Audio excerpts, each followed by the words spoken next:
মুসলমানদের আখেরি গোসলে কেন বড়ই পাতা ব্যবহার করা হয়? কি হতে পারে এর কারণ? কেন কোনো মুসলমান মৃত্যুর পরে তার শেষ গোসল গরম পানির সাথে বড়ই পাতা মিশিয়ে করানো হয়? এই বড়ই পাতার মধ্যে আধুনিক বিজ্ঞানী বা কি খুঁজে পেল যে তারা হতবাক হয়ে গেল? কি এমন আশ্চর্য ক্ষমতা আছে এই পাতার? যদি কোনো আশ্চর্য ক্ষমতা থেকে থাকে তবে সেটা কি? আপনার কি জানা আছে?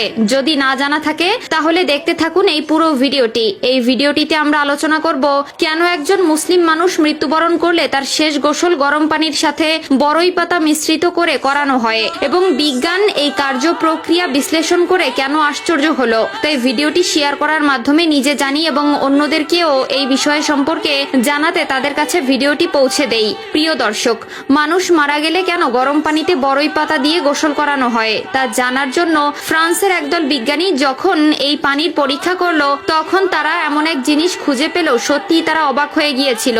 এই পৃথিবীতে মহান আল্লাহ তাআলা অগণিত ঔষধি গুণাবলী সম্পন্ন গাছপালা সৃষ্টি করেছেন, কিন্তু এত ধরনের ঔষধি গুণাগুণ সম্পন্ন গাছের পাতা থাকার পরেও কেন ইসলামে বড়ই পাতা বা কুল পাতা দিয়ে গোসল করানো হয়? আপনারা জানলে অবাক হবেন। মুসলমানদের মৃতদেহ গোসল দেওয়ার পদ্ধতি নিয়ে ফ্রান্সের একজন বিখ্যাত বিজ্ঞানী গবেষণা করেছেন। তারা বলেছে যে ইসলামে রয়েছে মানুষ মারা গেলে মৃতদেহকে বড়ই পাতা দিয়ে গোসল করানো হয়ে থাকে। তাই আমরা খুঁজে বের করার চেষ্টা করলাম বড়ই পাতা দিয়ে কেন গোসল করানো হয়।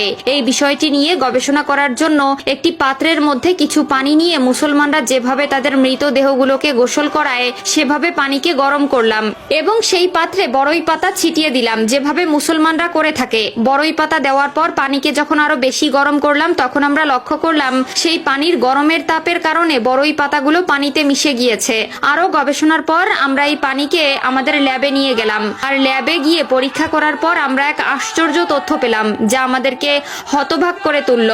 কারণ আমরা ওই পানি 4 থেকে 10 মিনিট গরম করার কারণে ওই পানি আর সাধারণ পানি নেই, সেটি তখন একদম ফ্রেশ ন্যাচারাল অ্যান্টিসেপটিক উপাদান হয়ে গেছে। সুবহানাল্লাহ, অনেক নামি দামি অ্যান্টিসেপটিক এনে পানির সাথে যুক্ত করে তাও এতটা ফ্রেশ এবং ন্যাচারাল অ্যান্টিসেপটিক ওয়াটার পাওয়া যাবে না। এটা 100% শিওর ন্যাচারাল অ্যান্টিসেপটিক পানির মতোই হয়ে গিয়েছে।